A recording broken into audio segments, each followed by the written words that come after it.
Glenn with NC Beer Guys. Dave's behind the camera. Welcome to another episode of the NC Beer Buzz. We are bringing you some delights today and something totally different for the NC Beer Guys. You've heard us talk about all the beers we drink, all the great things we do. We've done some food and beer pairings.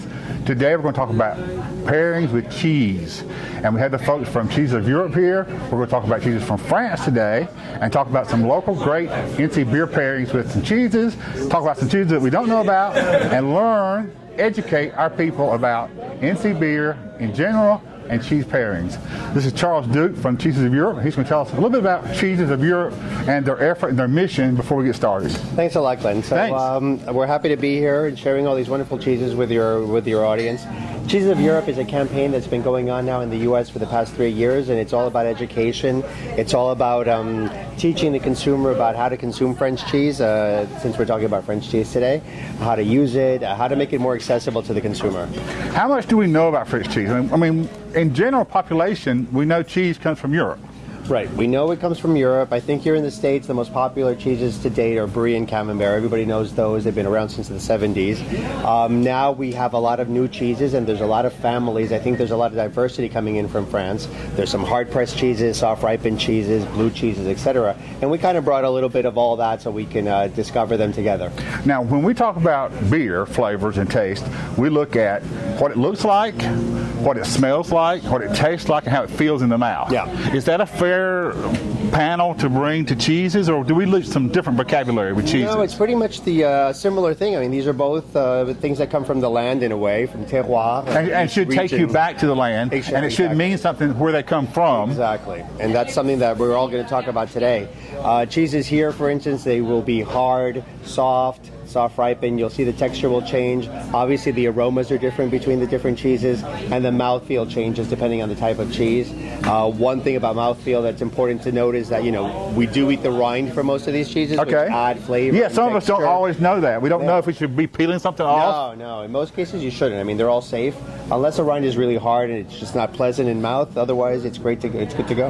And before we get to away and don't remember, if people want to go out and buy these cheeses, should they look at a niche grocery store, a cheddar cheese market? I mean, where do they go to find these cheeses? Here in this market, I mean, they're pretty available in every big supermarket chain, you know, and I think that the best way to go if you're not familiar or you want to learn more is to go into a cheese shop, talk to the cheesemonger. These people are very knowledgeable. They're there to help you and teach you about everything that's cheese. That's great. Let's get some cheese. Yeah. So our first cheese and beer pairing today, this is Dan. Thanks for having been with us, Dan. Thank you so we're going to start with what's called Madrigal.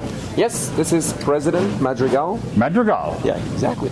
And it's an Emmental type of cheese. We call it a younger brother of Emmental. It's a very family-friendly kind of cheese that's, you know, kids love it and grown-ups love it. It's good on just like that. Or and what am I going to taste? What's the characteristic? Well, how about you try it first? Cracker or bread or you can try it by itself. Okay. Don't mind. Yeah, that's. And we're pairing this today with the Mother Earth Dark Cloud, which is the Dunkel Lager, and we think this is going to be an excellent pairing. And we'll see what you think. I assume you never had this beer, nope. So we'll see how well we did with the pairing here. And generally, when we're looking to pair beer with food, and pair cheese with beer, what should we be looking for? I think it's you should be looking for compatibility. We often talk about beer letting it sit and warm up because it enhances the flavor. Exactly. Same thing with cheese. Exactly. It's better to take it out maybe at least 30 minutes, but preferably 45 to 60 minutes before you start eating it, so that it opens up its flavor. If I didn't want to eat this just plain, what else would I do with it? What kind of cooking would I do? You could use it on a grilled cheese sandwich. Oh, that'd be great. Perfect. You could melt it on top of almost anything you'd like. Try the beer, and I want to see what you think of cheese and beer. I like it. I think that, you know, the boldness of the taste of the beer goes very well with the mildness of the taste of this cheese. Because we're either contrasting or complementing, right? Yes, and I think they complement each other very well. Good. In this way. By contrasting.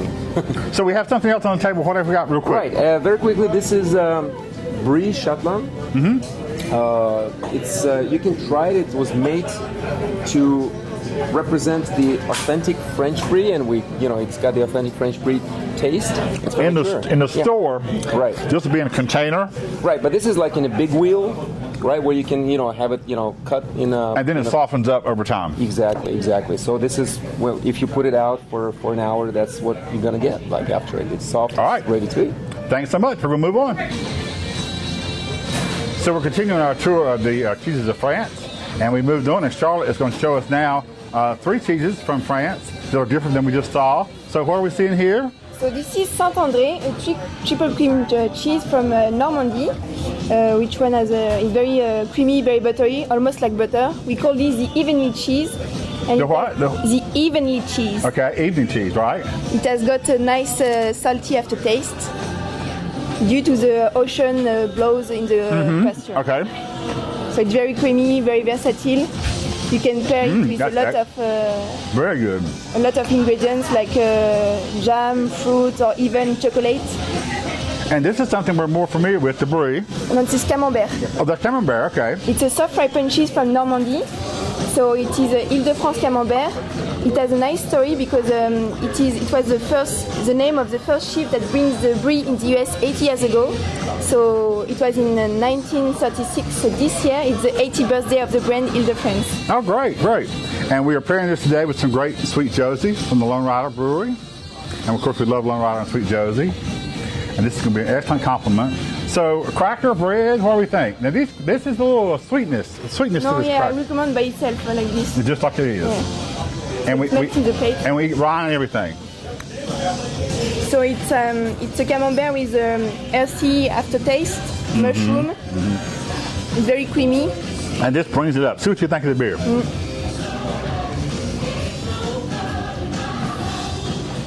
I think it does very excellent pairing. Excellent pairing. Balanced well. And then we're going to move on to the blue cheese. And again, blue cheese is something we kind of know about. What is this blue cheese? So this blue cheese is Saint-Agur. It is made in Auvergne, in the center region of France. And it is a blue cheese that is very creamy because it has butter inside. So it's not that much sharp. And it's a cheese that you can eat on a salad, crumbled up. On a steak with a sauce, on pasta.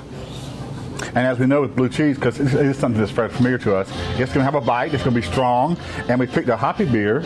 This is the Appalachian Mountain Brewery Spody Odie. This complements it very well. Yeah, I think it balances well the bitterness of with the sharpness of the blue cheese. We're continuing our tour of France and the great cheeses of Europe, and Matthew's going to demonstrate to us now a totally different beer, and we're going to pair this last brie with some Farmhouse Saison out of the Rusted Plow Farmhouse Saison out of Haw River. But first, what is this beautiful cheese? This is a beautiful cheese. It is. So here it's everything from Isigny, a small co-op of 600 farmers in Normandy. So we do have the Mimolette, that's what we can try at first, Glenn. So... And we eat the rind? No, without the rind. And this one we don't do the rind? Yeah, because that one is an hard cheese. So that's a Mimolette. A what? A what kind of cheese you said? An hard cheese, Mimolette. 12 month age. It's a grass-fed natural made with the seed of a plant called anato that provides this beautiful color. Oh, this takes you back to the farm. I was raised on a dairy farm. One of the oldest cheese in France. It's a cheese we do have since the 16th century with the same process. That's excellent. It is. And then we have another? Yeah, that's the young Mimolette. That one is the age of 6 months, so you will see it's definitely nothing. How old was this one then? 12 month age. Okay. Yeah, so 1 year. So like beer, as it ages, it changes? Yeah, totally. The taste is not the same, so that one will suit very well with a wheat beer. Something like a black beer, white beer, which suits very well. A wheat beer, right. Yeah. Good. And we do have also some butter, so unsalted and salted. One of the 3 butter we have a PTO in France, so Isigny do have this butter, amazing to cook with it, and we do have also the brie. And we got to sample some butter off camera, and these butters are just so flavorful and wonderful. It's just like nothing I've had before. It's just, they're excellent. It's butter, not cheese, but it's excellent. So finally, we know about brie. But there are different bries, lots of different bries. Totally, yeah. I mean, that brie is made by the small co-op Isigny in Normandy, so 600 farmers, very terroir, it's very rich in taste because it's grass-fed, and this brie, which fits very well with the beer, I think you take it. We're going to see. Yeah, for sure.